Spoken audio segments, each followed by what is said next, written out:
भगवान शिव की पूरी परिक्रमा क्यों नहीं की जाती?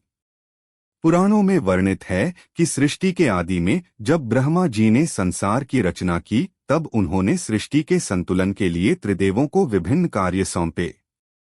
विष्णु जी को पालन का दायित्व मिला, ब्रह्मा जी को सृजन का और शिव जी को संहार व मोक्ष का। शिव वह तत्व हैं जो जीवन और मृत्यु दोनों के पार हैं, जो आदि भी हैं और अंत भी। उन्हें समय से परे माना गया है। लेकिन शिव केवल संहार के देव नहीं हैं, वे प्रेम के, करुणा के और निर्वाण के प्रतीक भी हैं। शिवलिंग उसी शिव का निराकार रूप है जो सृष्टि की उत्पत्ति, स्थिति और लय का आधार है। यह कोई साधारण प्रतीक नहीं, बल्कि सृष्टि के रहस्यों को समेटे हुए एक चेतन बिंदु है। यह कथा प्रारंभ होती है हिमालय की पवित्र भूमि कैलाश से, जहां भगवान शिव अपने ध्यानी रूप में विराजमान रहते हैं। पार्वती जी एक दिन शिव जी से पूछती हैं, नाथ, आपके अनन्य भक्त आपके शिवलिंग की परिक्रमा करते हैं, लेकिन मैंने देखा है कि वे पूरी परिक्रमा नहीं करते, केवल आधे चक्र में घूमते हैं। क्यों? शिव जी मंद मुस्कराए और बोले, प्रिय, आज तुम्हें इसका वह रहस्य बताऊंगा जो केवल कुछ ज्ञानी ऋषियों को ज्ञात है और जिसके पीछे मेरी सृष्टि की गहनतम ऊर्जा छुपी है। शिवलिंग की उत्पत्ति और ऊर्जा का रहस्य। शिव जी कहते हैं, जब यह सृष्टि नहीं थी, न दिन था, न रात्रि, न आकाश, न पाताल, तब केवल मैं था, एक विशाल अग्निपिंड के रूप में। वह अग्नि नीदर बिगिनिंग नोर एंड, एक अनादि लिंग रूप था। ब्रह्मा और विष्णु भी उसकी शुरुआत और अंत को नहीं खोज पाए थे। वही मेरा शिवलिंग रूप है। यह केवल पूजन की वस्तु नहीं, यह ऊर्जा का वह केंद्र है जहां ब्रह्मांड का आधार स्थित है। इस शिवलिंग का प्रत्येक भाग दिव्यता से उत्प्रोत है और इसका पिछला भाग, जिसे ब्रह्मा रंध्र कहा जाता है, वह आत्मा के निष्क्रमण का द्वार है। वहां केवल वे ही पहुंच सकते हैं जिन्होंने शरीर, मन और अहं को पूर्णतः त्याग दिया हो। ब्रह्मा रंध्र, निष्क्रमण का द्वार। शिव जी ने आगे कहा, प्रिय, जब कोई साधक समाधि की चरम अवस्था को प्राप्त करता है तो उसकी चेतना मेरे इसी ब्रह्मा रंध्र से होकर मुक्त होती है। यही मार्ग आत्मा को मोक्ष की ओर ले जाता है। यह क्षेत्र इतना संवेदनशील है कि कोई भी सांसारिक भाव लिए व्यक्ति उसके स्पंदन को सह नहीं सकता। वहां पांव रखना या बिना भावार्थ के घूमना आत्मा के लिए अशुभ और अनादरपूर्ण हो सकता है। इसलिए मेरे भक्त केवल अर्ध परिक्रमा करते हैं, बाईं ओर से प्रारंभ कर दाईं ओर समाप्त करते हैं, मेरे सामने नतमस्तक होकर। शक्ति का सम्मान। और केवल यही नहीं, प्रिय पार्वती, शिव बोले, मेरे पीछे तुम स्थित रहती हो, मेरी अर्धांगिनी, मेरी शक्ति, मेरा जीवन।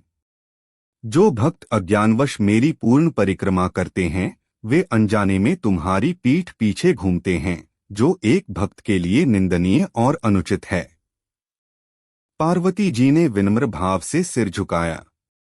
वे जानती थीं कि वे स्वयं शक्ति हैं और शिव उनके बिना अधूरे। रावण की भूल और सीख। शिव जी ने आगे एक कथा सुनाई। एक बार लंका के राजा रावण मेरी तपस्या कर रहा था। उसकी तपस्या से प्रसन्न होकर जब मैं उसे दर्शन देने गया, तब उसने मेरे लिंग रूप की स्थापना के लिए एक स्थान मांगा। लेकिन उसके अहंकार ने उसे यह सोचने पर विवश कर दिया कि वह मुझे किसी भी दिशा से घेर सकता है। उसने मेरी परिक्रमा पूरी की और पीठ पीछे से भी गया, बिना भाव, बिना श्रद्धा। उसकी यही भूल उसे विनाश की ओर ले गई। वह शक्ति और शिव के बीच के सूक्ष्म संतुलन को नहीं समझ पाया। उसका उद्देश्य केवल सिद्धि था, सेवा नहीं। यही कारण है कि वह मेरे क्रोध का पात्र बना। भक्तों का मार्ग, परिक्रमा का तात्पर्य। जो मेरे सच्चे भक्त हैं, शिव बोले, वे मेरी अर्ध परिक्रमा करते हैं क्योंकि वे मेरे रहस्य को समझते हैं। वे जानते हैं कि मैं केवल मूर्ति नहीं, एक चेतन शक्ति हूँ, और मेरा पिछला भाग वह अग्नि है जो केवल ज्ञानी ही सह सकते हैं। मेरे पास आकर जो भाव से मेरी पूजा करता है, वह अर्ध परिक्रमा में ही पूर्ण फल प्राप्त कर लेता है। आध्यात्मिक संकेत। परिक्रमा से मिलती है मुक्ति। परिक्रमा कोई केवल शारीरिक क्रिया नहीं, यह आत्मा का चक्र है। जब कोई भक्त शिवलिंग की बाईं ओर से घूमते हुए दाईं ओर आता है, तो वह स्वयं को तमस से रजस और फिर सत की ओर ले जाता है। शिव के सामने आकर जब वह नतमस्तक होता है, तब वह अपने अहं, क्रोध, वासनाओं और मोह का समर्पण करता है। ऋषि अत्रि की कथा। प्राचीन काल में ऋषि अत्रि अपने आश्रम में कठोर तप कर रहे थे। वे ब्रह्मारंध्र से मोक्ष प्राप्त करना चाहते थे, अतः उन्होंने शिवलिंग की बारंबार पूरी परिक्रमा की। लेकिन हर बार जब वे पीछे से गुजरते, उन्हें मानसिक विक्षोभ और शरीर में कंपन होता। उन्होंने शिव से प्रार्थना की, हे नीलकंठ, मुझे ज्ञान दो, मैं कहाँ भूल कर रहा हूँ।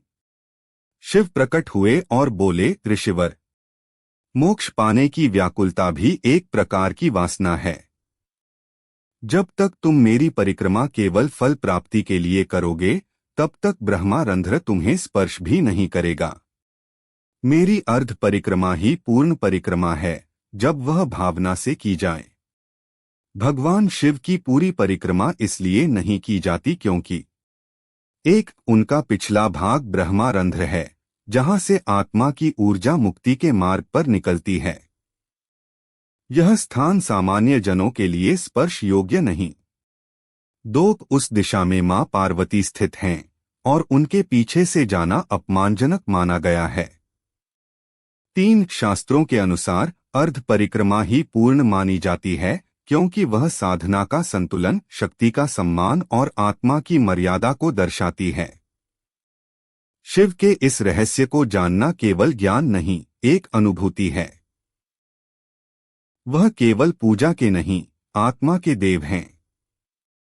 उनके सामने आकर जब कोई नतमस्तक होता है, वह अपने समस्त जन्मों का बोझ वहीं छोड़ देता है।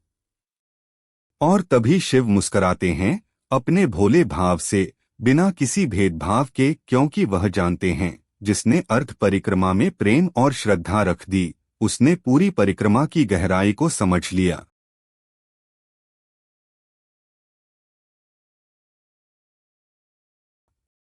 अगर आप शिव जी के सच्चे भक्त हैं, तो चैनल को सब्सक्राइब करो और वीडियो को लाइक करके कमेंट में हर हर महादेव लिख दीजिए।